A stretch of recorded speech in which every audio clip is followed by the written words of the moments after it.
What is up, Steelers Nation? Thank you so much for jumping on to another episode of All Steelers Talk. I'm Noah Strackbine, joined always by my main man, Steven Thompson. Find us on youtube.com/All Steelers Talkers. Subscribe anywhere you get your podcast. The Pittsburgh Steelers, man, they got some names to consider as we approach free agency, and things are starting to heat up. We aren't talking quarterbacks today, which I think is a relief to pretty much everybody, ourselves included. At this point, every name associated with the quarterback position is the odds-on favorite to land with the Pittsburgh Steelers, but at some point, you just got to put that to the side and see what happens, and that's where we are at this point in the offseason. We'll dive into some other names that the Pittsburgh Steelers should be approaching in the open market and some that they should consider re-signing, plus some offensive line news that I think would interest just about everybody. We'll dive into all that plus a little bit more. It's a beautiful day in the Burgh. It's been a beautiful 24 hours in the Burgh. Although yesterday,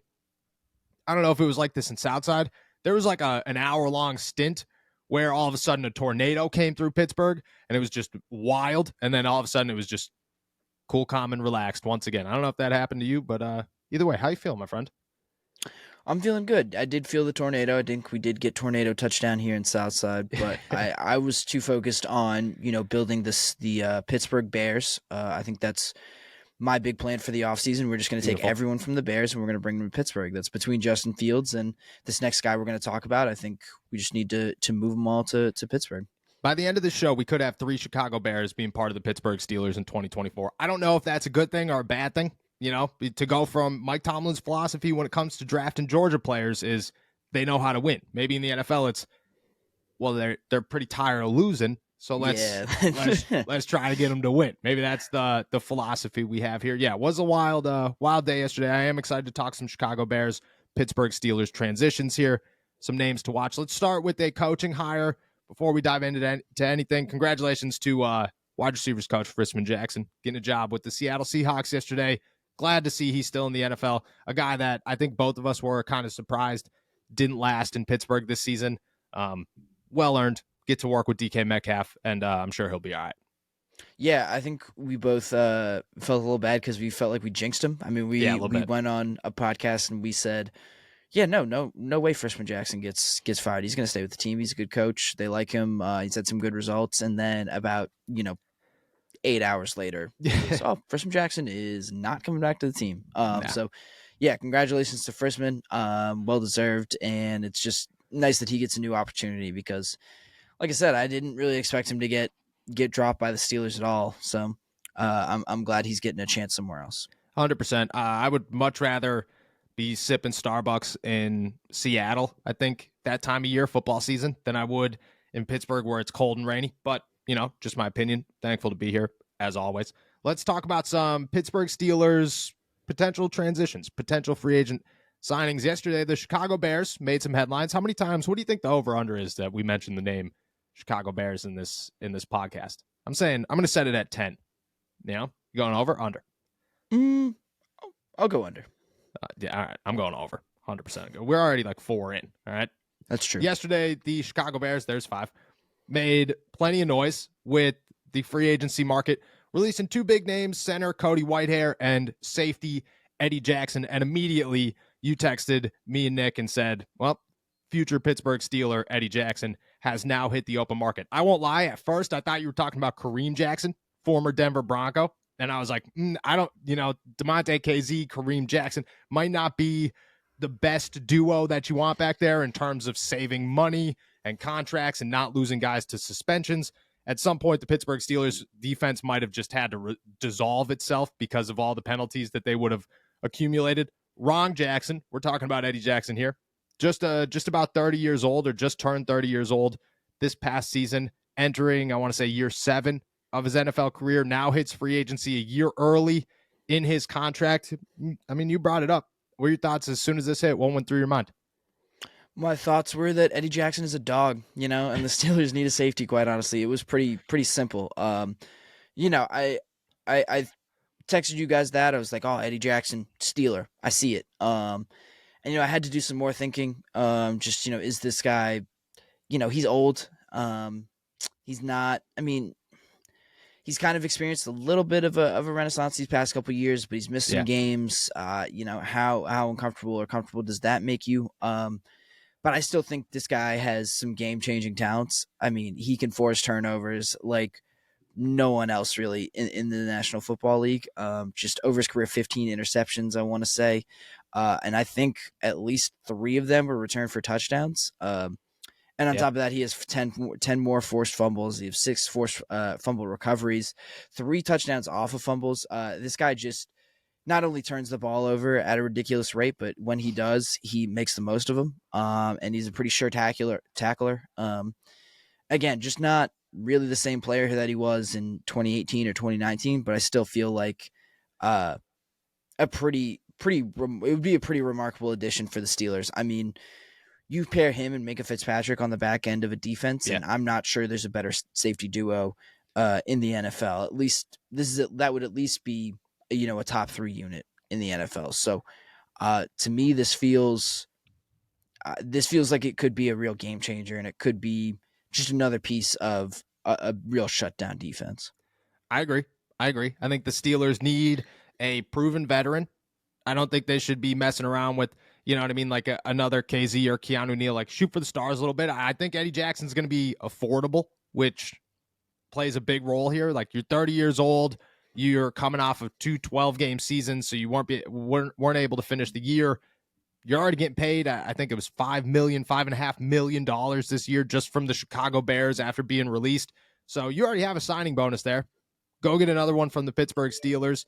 Go, I don't know, like just sign somewhere that you think you could win. If that's the philosophy, the Pittsburgh Steelers are certainly that team. I think that would be huge.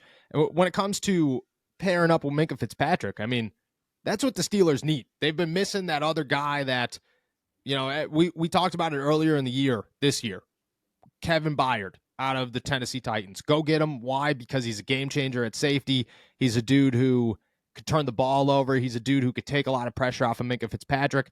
I think that's what the Steelers are looking for. Eddie Jackson would be awesome. There's no questions there. And I also don't think, and maybe I'm alone here, but I don't think that safety is high enough on the Steelers' draft priority list, nor do I think that safety position is loaded enough to make it a priority, where I think free agency is the way to go. And if you're going to, like, this is an opportunity to not spend a boatload of money, but also get somebody who raises that bar.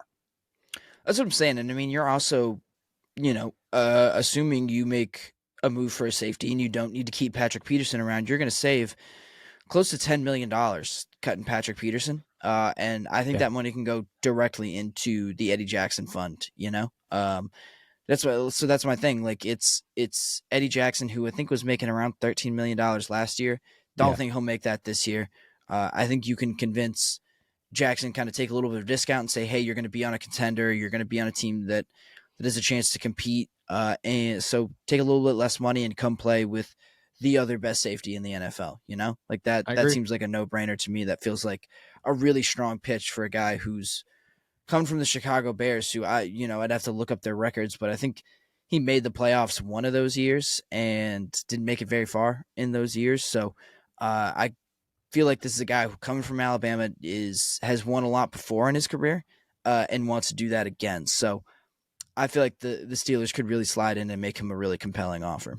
I agree. And I don't think it changed anything.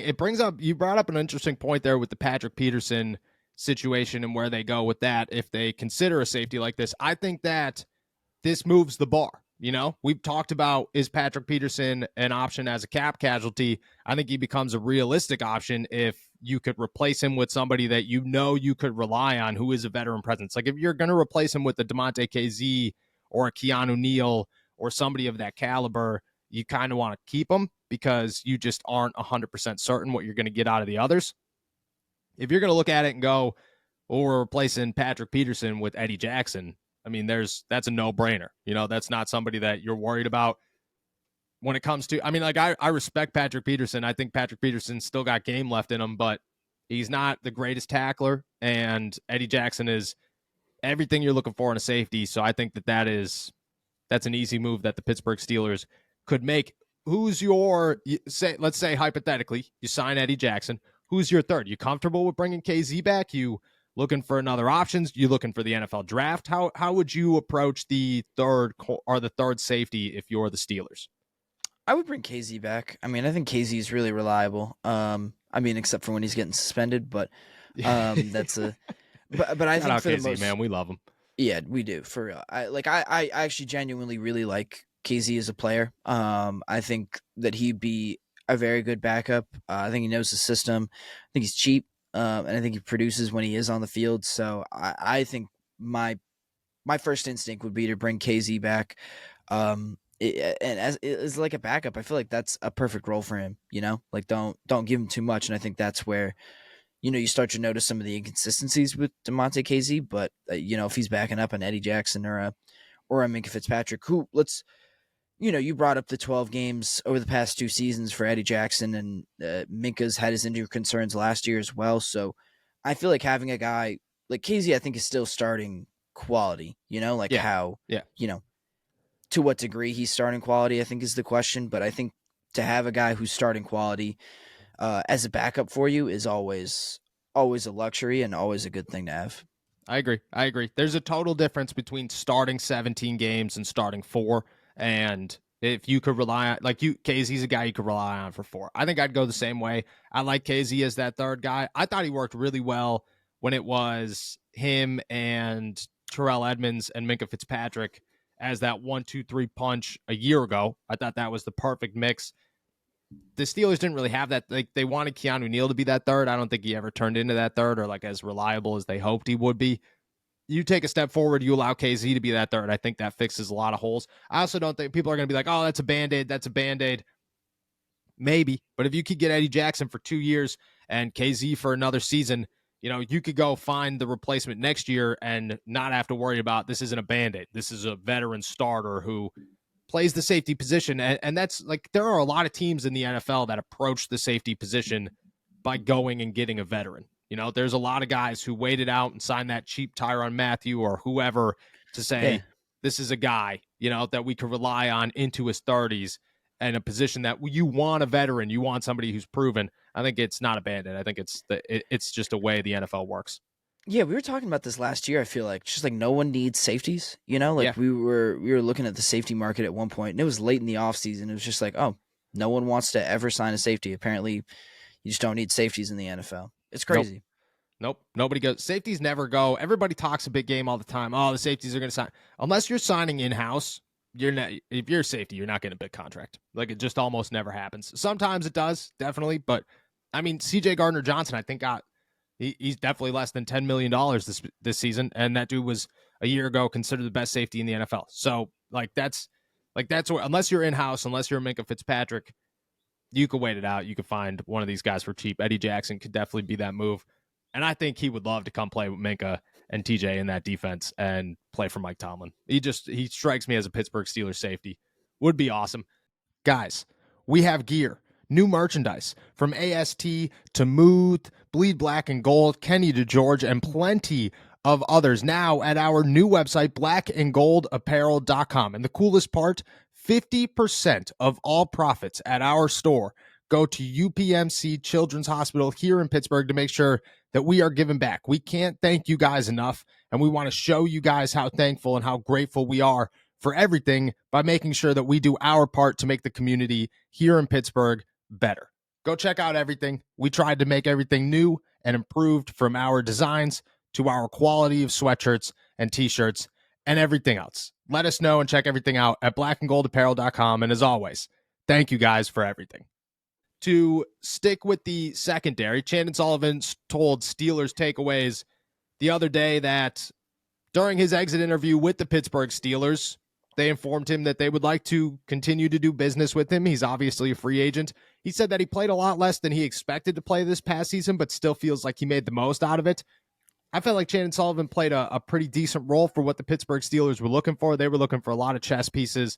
Sullivan was a guy that could come in here and, I mean, I didn't have high expectations for Chandon Sullivan. I really didn't. I looked at him as a guy that everybody talked about when he was leaving Minnesota and Green Bay as, nah, this guy's not that good. You know, if you go watch the tape, it's concerning. I thought he filled in quite well for the position and the role that they were looking for. Obviously, they could have gotten a little bit more, and maybe they're thinking about getting a little bit more, but you hear that Chandon Sullivan could re-sign with the Pittsburgh Steelers. If you were them, would you make that your top priority, or are you going hunting in free agency looking for something else? Yeah, I don't know. Like, is there, I mean, so free agency is one thing, but is there a reason why re-signing Levi Wallace for like a little bit of a discount? I know he made a bunch more money this year. Like, isn't a better option? I mean, I don't know. I wasn't super Is impressed Levi with, going to the slot? Are you moving Levi to the slot? I mean, do you like I don't but know like if Levi I'm can not play the worried about. slot. Yeah, I guess so. But like, can you put Elijah Riley there? Can Elijah Riley take some snaps as a slot corner? I don't know. He did that during training camp a little bit. I don't know. I just wasn't impressed with Chandon Sullivan really at all this Yeah. season. I can't really remember a point where he stuck out, which I don't know. I guess for a DB isn't the worst thing in the world, but I don't know. I guess if you can sign him for real cheap, I mean, having a veteran guy there isn't that bad, but I don't know. It feels. I don't even know because I feel like safe isn't the right word because I don't think you really know what you get in Chandon Sullivan if you're throwing him out there for a bunch of snaps. But I guess it could work. I mean, I wouldn't hate it, but I don't know if it would excite me. And I just, I'm not sure who else is out there, to be quite honest. Like who's out there that, who's out there with better slot experience that can. So I don't know. It feels very muted to me. I don't know. I'm not super excited by Chandon Sullivan, but I guess it works. The more I think about it, it's really. I guess the biggest benefit is that he's cheap, like you wouldn't have to think about it if you're signing him for $1 million, $2 million. Like who cares, I agree. But I see where you're coming from. Like why would you, if there are other options that are also going to be cheap, why would you just not go with the best option available, for the price tag of very little? I agree with that. I don't think I thought Chandon Sullivan played better than my expectations were. I don't know. I wouldn't sit here and say Chandon Sullivan is the top guy on the market. He's the guy that you have to go get. He fixes I don't even know if he fixes one issue. Like maybe he's not your best bet. We were Elijah Riley guys through and through the preseason and training camp. That guy should have started at the slot. Maybe he wouldn't have played as well as Chandon Sullivan once we got into games against Cincinnati Bengals and so on and so forth. But I do think that he's an option. Kenny Moore, I think, is the top option. Like if the Steelers are really looking to make a splash and say, hey, we need a slot guy. We're tired of just like signing these guys that aren't working out well. Kenny Moore is your guy. He is he's an all-pro. He's a dude who makes plays in that position. He is one of the best that you can go get in that position. I think that's the splash that I'm going to make, and I'm not even thinking twice about it, especially if he's affordable. Like if you could sign Levi Wallace to be your CB3 and make him, he makes almost no money. And then you have Joey Porter Jr. and you draft another guy and look at our corners are cheap, very cheap. Go get Kenny Moore. Go pay a little bit more for Kenny Moore. Plug him into the slot. I'm all about that. Like I think that's their top option. Let me toss another name out there. You think Arthur Millette would consider coming back to the Pittsburgh Steelers after the way things ended here? Ooh, I don't know. I don't. Yeah, because it kind of was. It was a little bit of. I don't remember all the details, but I do remember it was kind of a "don't let the door hit you on the way out" type of deal. I think the Steel. I mean, do you think this? Because he was bad here in Pittsburgh. Like I don't know. Like it wasn't like the Steelers weren't justified for saying, "Hey, we want to move on." But Arthur Millette did have a good season. I don't know. Hey, he was phenomenal in Baltimore. Was not good. I mean, you can't. He was not good in Pittsburgh. He had his moments in Pittsburgh. I think he was more reliable than maybe Chandon Sullivan was in different areas. But he was nowhere near how good he was in Baltimore than that's what I'm Pittsburgh. Saying. Yeah, because I assume if he comes back, he's like gonna add some emotional damages onto his contract demands. Like he is going. if you get what I'm saying, like he is going to. Yeah. He's gonna ask for a little bit more money just because it is the Steelers. Yes. So I agree. I think that, I don't know, I guess that comes down to what is Kenny Moore going to get? Because Kenny Moore, I agree, he would be awesome. Like that would be ideal. But what's the difference between an Arthur Millette versus a Kenny Moore going to be? Because I feel like if Arthur Millette's asking for, well, let's think, $4 million a year, or I'd say more than that. Four is a good number. Kenny made, just for reference, Kenny made $8 million in 2023. So I would imagine he's just about that same number in 2024. I don't think Millette made much at all in 2023. He made, I just had him here and I scrolled by him. He made $1 million. So I would imagine he's 2, maybe 3, depending on, because he did have a good year. So that price tag's probably going to go up a little bit, but I would say 2, no more than 3. Kenny's probably right around that 8 number. Yeah, and if you assume a little, if you're assuming a little bump just because he's going to demand more from the Steelers, and if the Steelers really want him, they would pay it. But if you're going north of 3, I feel like I would rather go get Kenny Moore for the 8. Yes, I agree. Make a splash. Just break it down like real. If you go get Eddie Jackson, just to tie everything together, if you go get Eddie Jackson and you say you're signing Eddie Jackson for, he's already making 5. Let's say you sign Eddie Jackson for, let's just say 10. Let's say 10's the number. And I think 10 might be high, but let's just say 10's the number. You think 10 might be high? Yeah, 30 years old. I just, I think when he signed his last deal, it was like $14 million a year made sense when you were 27. When you're 30 years old, just depending on how especially missing games in the past 2 seasons, I feel like 10's a good number. Maybe 8 of that is a salary cap hit. The other is a signing bonus. So you don't have to worry. So let's say $8 million hit from Eddie Jackson. Kenny Moore, you're signing for 8, and $6 million of that is a cap hit. You've just spent, what's that, $14 million on 2, that's a L'Jarius Sneed. You just filled 2 holes with L'Jarius Sneed for what you would get L'Jarius Sneed for. Go get a corner in the draft. I mean, dude, your defense is looking good. Your defense is looking real good. You got to figure out your inside linebacker position. But I'm not people keep bringing that up, and I think yes, definitely.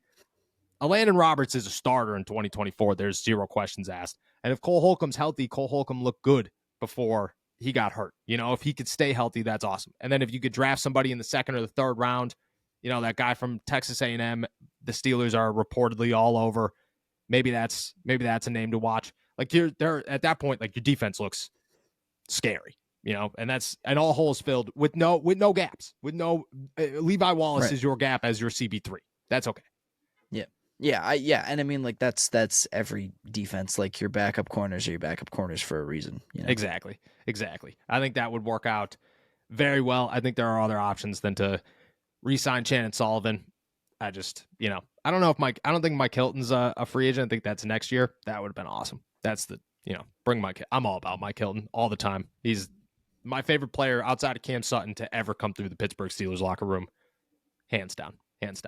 All right, next thing I want to talk about, Jerry Dulac dropped a little offensive line bomb that might sway how we feel about where the Pittsburgh Steelers are headed this offseason and the direction that they're going to go with filling some holes or some needed holes on the offensive line. He said that during his weekly chat. Mason Cole, center for the Pittsburgh Steelers, the Steelers love him. They like his leadership. They like his intangibles. They would like him a little bit more as a backup center / swing guard. That's what he's played for a good chunk of his NFL career. Look at just 2 sides of this coin here. I love Mason Cole. I think you love Mason Cole. Mason Cole is the best human in the Pittsburgh Steelers locker room, maybe hands down. That guy never says a bad thing. He's always smiling. He's always joking with you. He's always open to just have normal conversation. That guy's the best. As a player, I think we spent most of the season talking about issues and mistakes and how the Steelers probably need a center. So I feel like it makes sense. I mean, there's 2 sides to this. Do you think that Mason Cole would remain with the Pittsburgh Steelers to be a backup? And do you think that the Steelers, maybe Dulac is kind of giving us some insight on the Steelers are hunting for a center pretty high in free agency or the NFL draft? Yeah, I mean, not without knowing what the center market, excuse me, looks like around the NFL right now. Um, I don't think Mason Cole would get a starting. I don't think he's likely to get a starting job anywhere else. So Yeah. I feel like he'd feel comfortable remaining with the Steelers, kind of in any situation, and being willing to say, "Hey, I'm the backup, but I know they like me and they want to keep me around. So why not? Why not stick with what's safe and what's comfortable?" Yep. But yeah, I mean, I agree. I just thought it was funny the way this was phrased. Like the Steelers love Mason Cole, but when he's not on the field, But yeah. So, I mean, I think this does signal that they're looking for a center at some point in the draft. And I think the interesting thing is that there are levels to it. So, like, yeah, Jackson Powers Johnson from Oregon seems like a first round guy.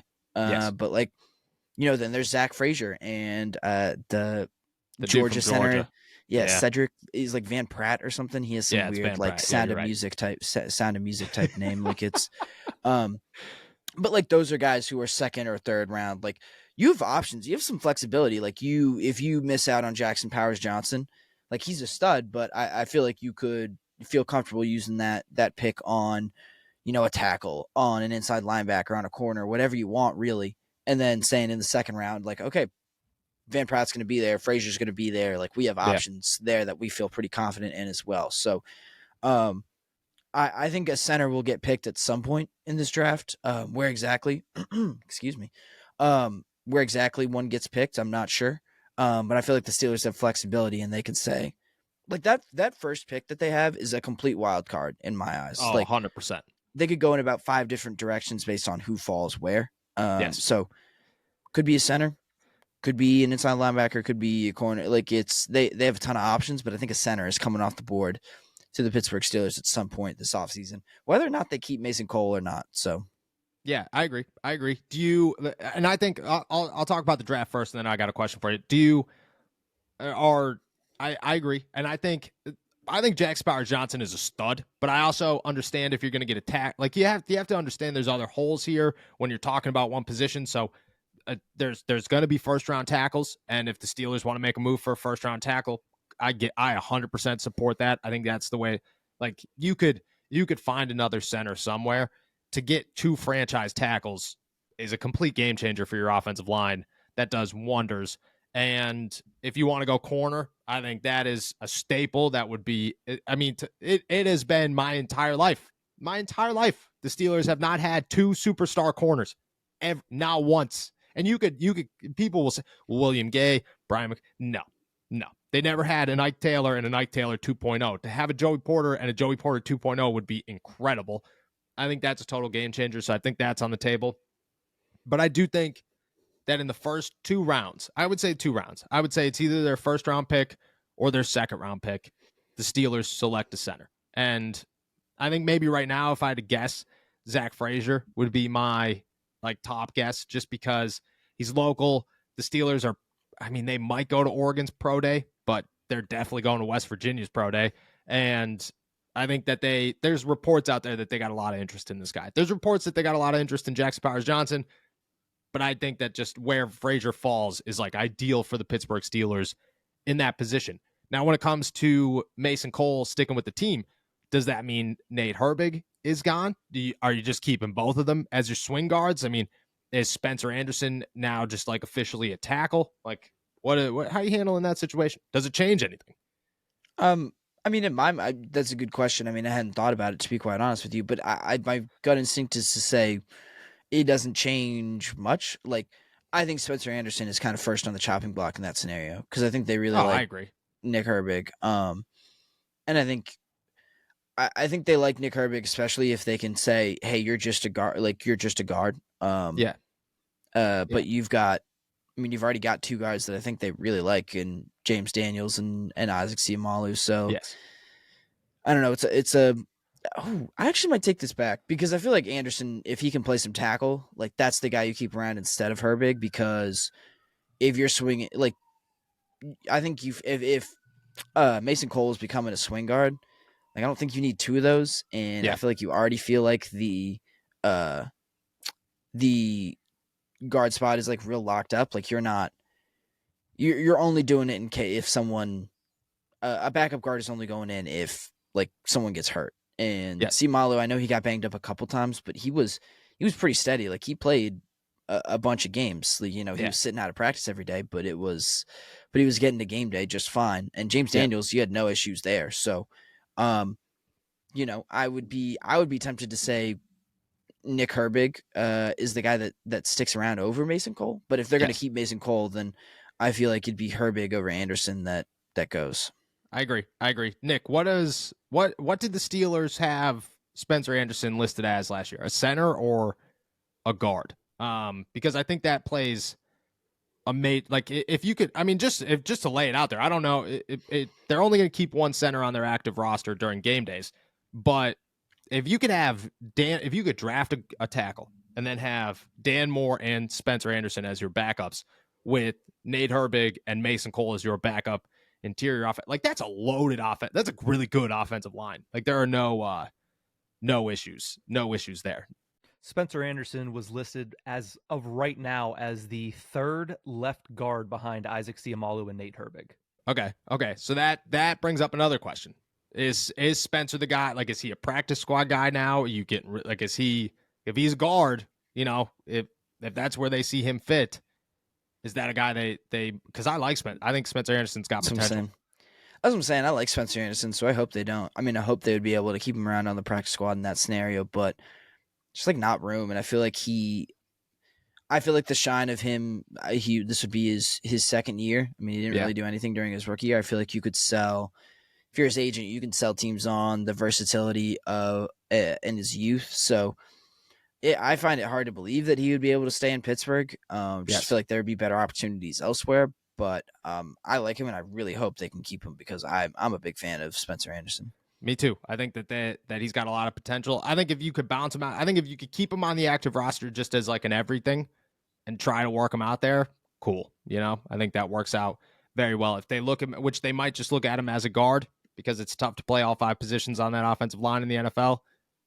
I think that changes things. But I also think that brings up, like, I don't know if you'd keep Mason. Nate Herbig's only 25 years old, 26, maybe might have just turned 26. You're keeping him. Mason Cole's 28. Like at that point, you're looking at just the age difference, and Nate Herbig's got future starting potential. I think that changes a lot of things in the NFL. I also think maybe you could get something for Mason Cole. Again, I love Mason Cole as a human. I would love him to stay in Pittsburgh. He's a joy to talk to all the time. He's a joy just to hang out within the locker room. Good morale. But I don't know. Tough call, especially with, you got draft stock in Spencer Anderson. That changes a lot. A lot of questions. Very interesting to see where the Steelers go with this. I think it's exciting to kind of see the offensive line as a pretty high priority and a position that I think they've needed to address for a couple of years now, and now finally looking like they are going to is pretty cool. Plenty more to come. We're heading out of here. Thank you guys so much for jumping on to another episode of All Steelers Talk. Make sure to subscribe to us on YouTube, youtube.com/All Steelers Talk. Check us out anywhere you get your podcasts. We are really pushing those audio downloads, so make sure to check us out. Apple Podcasts, Spotify, Google, Amazon, wherever you get your podcasts. Leave us a review. Hit that download button. We really, really appreciate it. Check out all of our work at allsteelers.com and our pick coverage at InsideThePanthers.com. If you missed it the other day, they snapped a Virginia winning streak that was pretty legendary. Maybe this Pitt team is alive and well, and it's time to start paying attention to them. We will be back on Monday. Enjoy a beautiful weekend in the Berg. Peace.